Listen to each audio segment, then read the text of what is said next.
মন্ডলী, আবারও চলে আসলাম আমি কৃষিবিদ বশির আহমেদ। আজকে আপনাদেরকে গ্রাফটিং বিষয়ে কিছু কথা বলবো আর কি। সাধারণত গাছ দুই ভাবে বংশ বিস্তার করে, একটা হলো বীজের মাধ্যমে বংশ বিস্তার করে, আর এটা হলো অঙ্গজ উপায়ে বংশ বিস্তার করে। আসলে একটা গাছের, এখানে যে গাছের আপনার দুইটা পার্ট আছে, একটা হলো ভেজিটেটিভ পার্ট, মানে সে দৈহিকভাবে বাড়ে, আর একটা হলো রিপ্রোডাক্টিভ পার্ট। রিপ্রোডাক্টিভ পার্ট হলো যে এটা হলো রিপ্রোডাক্টিভ পার্ট মানে প্রজনন। সাধারণত দেখবেন গাছ বড় হওয়ার পরে ওই উপরের যে ডাল আছে ডালগুলাতে কিন্তু আপনার ফল হয়, এটা হলো রিপ্রোডাক্টিভ। এখান থেকে ফল হয়, মানে উপরের যে আপনার যে ডালগুলো আছে এই ডালগুলা থেকে এখানে এই বীজ থেকে যে গাছটা বের হয় এটা হলো ভেজিটেটিভ পার্ট, সে দৈহিকভাবে বাড়ে। বারো আপনার ঝোপালো হওয়ার পরে ওই উপরের দিকে যে ডালগুলা থাকে এটাকে বলা হয় রিপ্রোডাক্টিভ পার্ট, এখান থেকে কিন্তু ফল হয়। তো এরকম অঙ্গজ উপায়ে সাধারণত আমরা যে গ্রাফটিং করে থাকি, এই রিপ্রোডাক্টিভ ডালগুলা কেটে বা বিভিন্ন ধরনের জোড়া দিয়ে কিন্তু আমরা বংশ বিস্তার করতে পারি। তো আমার ধারাবাহিক এই বিষয়ে প্রতিবেদন থাকবে। আজকে যে বিষয়টা নিয়ে কথা বলবো সেটা হলো ইয়ার লেয়ারিং বা দাবায়ন। সাধারণত গাছের সংযুক্ত অবস্থায় যে রিপ্রোডাক্টিভ ডালগুলো আছে, সেই ডালগুলাতে আপনার চারা তৈরি করা হয়। সাধারণত হলো আপনার পেয়ারা, লেবু, মাল্টা, ডালিম, আম, লিচু, কাঁঠাল, এই সমস্ত গাছের যে রিপ্রোডাক্টিভ ডালগুলো আছে সেই ডালগুলাতে গাছে থাকা অবস্থায় আপনার আমরা চারা তৈরি করতে পারি। আমি প্র্যাকটিক্যালি নিয়ে আসলাম, আমার হাতে কিন্তু রয়েছে একটা পেয়ারা পাতার ডাল। সাধারণত এই ডালটা এইভাবে থাকে, এখান থেকে কিন্তু ফল হয়। এখন এই গাছের সংযুক্ত অবস্থায় যখন আপনি করবেন মানে ইয়ার লেয়ারিং বা দাবায়ন করবেন, সেটা হলো একটা ওই ডালের গোড়া থেকে কিছু উপরে আপনার একটা ছুরি দিয়ে চারদিকে গোল করে দিবেন, এরকম করে গোল করে এই যে বাকলটা আছে বাকলটা চারদিকে গোল করে দিবেন। তার ঠিক আপনার 3 থেকে 4 ইঞ্চি নিচে আবার আরেকটা এই শক্ত ছুরি দিয়ে এইভাবে গোল করবেন এই বাকলটাকে চারিদিক দিয়ে।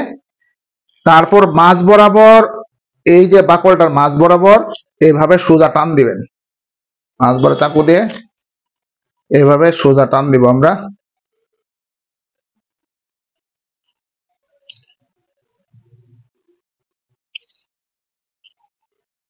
এইভাবে আমরা সোজা টান দিব। টান দিলে কি হবে জানেন, এই যে বাকলটা আছে বাকলটা কিন্তু ছুলে যাবে সুন্দর করে, কিন্তু আপনার বাকলটা এই যে দেখেন ছুলে গেছে, সুন্দর করে ছুলে গেছে। আমরা যে দিছিলাম এখানে এইভাবে চারদিকে ছুলে গেছে। এই বাকলটাকে এইভাবে সুন্দর করে উঠায় নিতে হবে। এইভাবে আমরা উঠায় নিব, সুন্দর করে উঠায় নিব। এইগুলাতে উঠায় নেওয়ার পর আপনারা দেখবেন এখানে একটা পিচ্ছিল লেয়ার থাকে, এই লেয়ারটা পিচ্ছিল, এটা ক্যাম্বিয়াম, এটা রাখা যাবে না। এটা এই চাকু দিয়ে সুন্দর করে ঘষে উঠাই দিতে হবে। এটা থাকলে কিন্তু আপনার শিকড় আবার বাকল হয়ে যাবে। কিন্তু এই ক্যাম্বিয়াম লেয়ারটা সুন্দর করে আপনার এই চাকু দিয়ে উঠাই দিতে হবে। পিচ্ছিল অংশটা যেটা সাধারণত এই বাকল তোলার পরে পিচ্ছিল অংশ থাকে, এটাকে সুন্দর করে এইরকম করে আমি যে পরিষ্কার করে তুলে ফেলবেন। তারপর এটা কিন্তু আমার খসখস হবে। তারপর এইটাকে ঢাকতে যতটুকু মাটি লাগে সেই পরিমাণ মাটি এবং তার সাথে গোবর দিতে হবে। গোবর কিন্তু রুট মানে হরমোন হিসেবে কাজ করে। আপনার মানে গোবর এবং সামান্য মাটি দিয়ে তারপর সুন্দর করে এইভাবে লম্বা করে আপনারা যারা দেখলেন এইটাকে আমরা ঢেকে দিব। এই ডালটাকে সুন্দর করে আমরা ঢেকে দেবো এইভাবে। এই গোবর মিশ্রিত মাটি, এখানে এটা ঢাকতে যতটুকু মাটি লাগে সেই মাটি এবং তার দ্বিগুণ পরিমাণ গোবর মিশ্রিত করে একটা বল বানাবেন। সেই বলটাতে গোবর মিশ্রিত মাটি দিয়ে এইভাবে সুন্দর করে ঢেকে দেব, যাতে সাদা অংশ দেখা না যায়। তারপর একটা পলিথিন দিয়ে সুন্দর করে মোড়ায় দিব। এই যে পলিথিন আছে না, এই পলিথিন দিয়ে সুন্দর করে মোড়ায়া একটা শক্ত করে বেঁধে দিব আমরা। এখানে দেখেন আপনার সুন্দর করে আমরা এই যে বেঁধে দিব, যাতে তার এটা এখানে না থাকে, মানে ভিতরে মানে মাটিটা যাতে না শুকায় সেভাবে শুকায় সুন্দর করে। এইভাবে সুন্দর করে আপনার এই নিচেটাও আমরা বেঁধে দিব সুন্দর করে, এইভাবে সুন্দর করে বেঁধে দিব। দেখেন সুন্দর করে এখানে আমরা বেঁধে দিলাম। পলিথিনে যাতে আপনার এইভাবে গাছে থাকা অবস্থা আমরা এই সুতা দিয়ে সুন্দর করে বেঁধে দিব, হ্যাঁ, যাতে ভিতরে মাটিটা যাতে না শুকায়। এই আমার হয়ে গেল কিন্তু আপনার ইয়ার লেয়ারিং। এটা কিন্তু গাছ থাকা অবস্থা থাকবে। তারপরে দেখবেন 15-20 দিন পর এখান থেকে খাবার কিন্তু এখানে যেতে পারবে না, বাধা পাবে। তারপর আস্তে আস্তে আপনার এই গোড়া থেকে কিন্তু মূল বের হবে, শিকড় শিকড় দেখতেই পারবেন 15 থেকে 20 দিন শিকড় বেরোবে।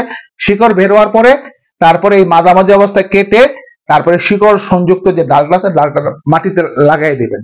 তো এইভাবে এটা কিন্তু রিপ্রোডাক্টিভ স্টেজ।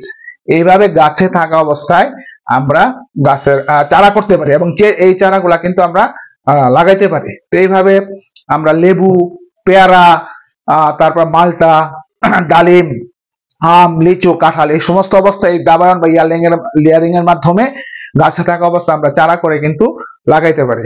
আজকে ইয়ার লেয়ারিং বা দাবায়নের উপর যে চারা তৈরির পদ্ধতি এখানে শেষ করলাম। আমি কৃষিবিদ বশির আহমেদ। ধন্যবাদ সবাইকে। সামনে আবার দেখা হবে। ধারাবাহিকভাবে আমার এই সেশন চলবে। সবাইকে ধন্যবাদ।